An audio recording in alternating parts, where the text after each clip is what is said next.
who are the sponsors of Deji and Reno? What do they represent? Charley Boy asks. Popular Nigerian human rights activist and social media influencer, popularly known as Charley Boy, released a statement via his Twitter handle where uploaded pictures of Reno and comrade Deji.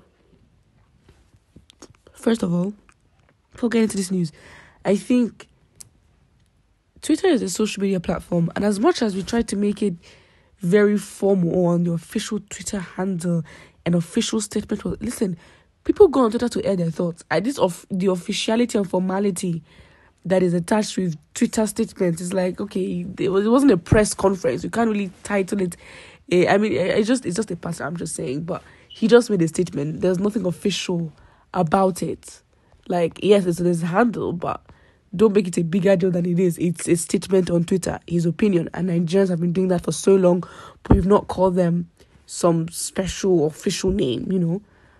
Especially when you're raining insults or or you're saying certain things. I'm not saying it's in relation to Charley Boy, but I'm just saying, look irrelevant.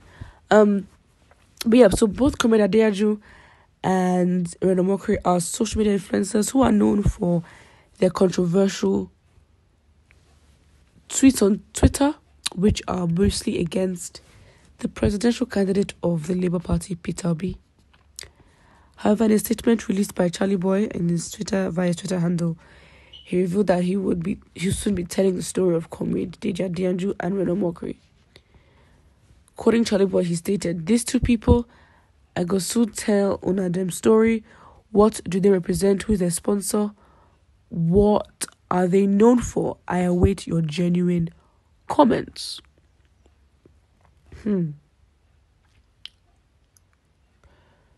Wow.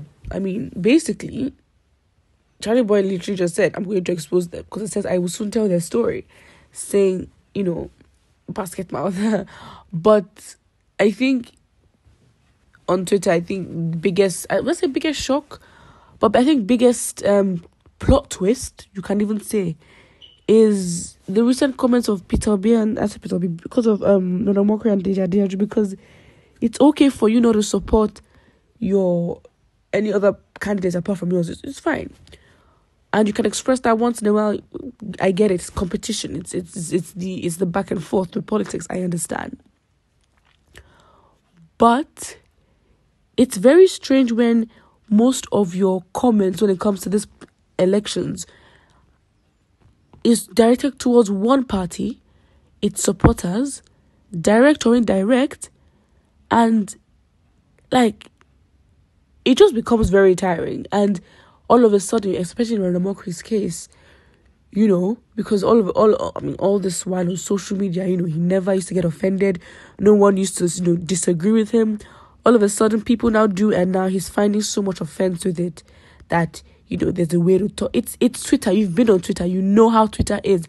All of a sudden, you want to pretend as if Twitter is some official, formal place where people come. If Twitter is not LinkedIn. Twitter is not political LinkedIn. Like, no one is out here coming with paragraphs and the best articulated words. It's literally the people expressing how they feel. You agree, you may not agree, but it's a thing where you really, like, as much, because you're focusing on the weakness of another party is not good. Doesn't strengthen your party or make you look any better. It doesn't. It really doesn't. So it doesn't, like, I'm a bit lost, and I think a lot of people are, you know, disappointed as well, because just keep quiet. And I think these people are the ones who, because this, you know, Peter Obi movement is a youth movement. It's a major youth movement, and so if the youth were also following another party, it would be a youth movement. And I think it's not the fact that it's Peter Obi that is the problem. I just think it's the fact that the youths have chosen this movement, and then you, in the past, who have, I guess, it's now false, pretended to be on the side of the youth, give the NSAS protest and things that happen, and speaking against the Nigerian government. You know, Nigerian youths got the impression that you're on their side. I mean, for both cases. And, you know, they both claim to be part of the youth movement, right? And then when it comes down to it, elections, picking the side, you pick the government. you pick your political party, you look like a politician. And so it makes the youth then question the times in the past when you were speaking against the government and speaking against the atrocities. And it makes us check where that intention was. Was it because you cared, or was it because they were an opposition? They were the opposition party.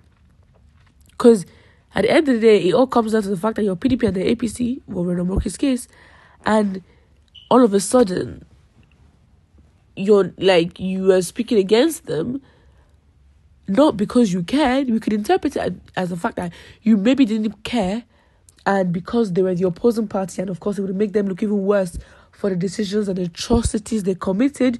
So you try to highlight that, and it makes you look, it doesn't give a genuine look to you. It's very, very, very sad.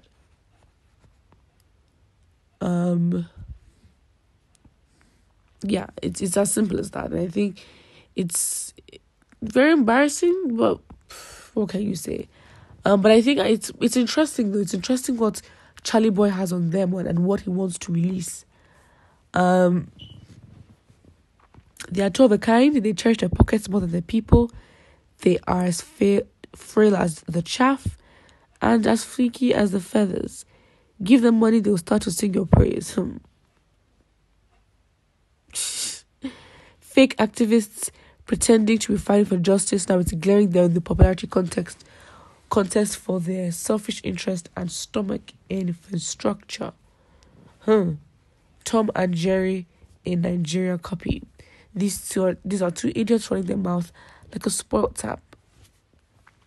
But just beginning of that comment, fake activists pretending to be fighting for justice. And I think that's where it is. It's like, wow, those that are on your side, you really have to...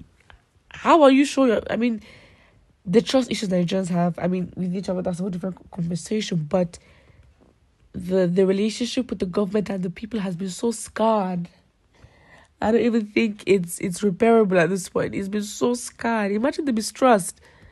And it's like you make movements. And again, it was least likely to expect that, these two would be the ones to start speaking out of line and out of order. But I guess Nigerians have now learned that if anyone's on your side, they've really got to prove allegiance, or because why are you speaking against, literally, why are you speaking against, injustices? Is it because it makes the other party look bad because you're in the opposition? Or because you actually care? Because if you're on the side of the youth, you'd follow what was best for the youth. And I guess they're already comfortable. Reno Morke hasn't been in power. He was PA to Goodluck Jonathan. Let's not forget that. And let's not forget as if Goodluck he wasn't the best. He really wasn't. We were still complaining. That's why there was a whole massive movement for change, and that's why he left in the first place. Simple. So let's not forget that.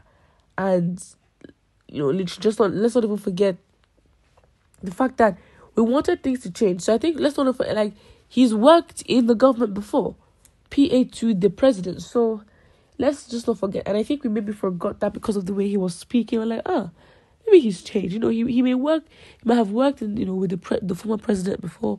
But yeah, I think this deepens Nigerians' trust issues for anyone who claims to be on their side.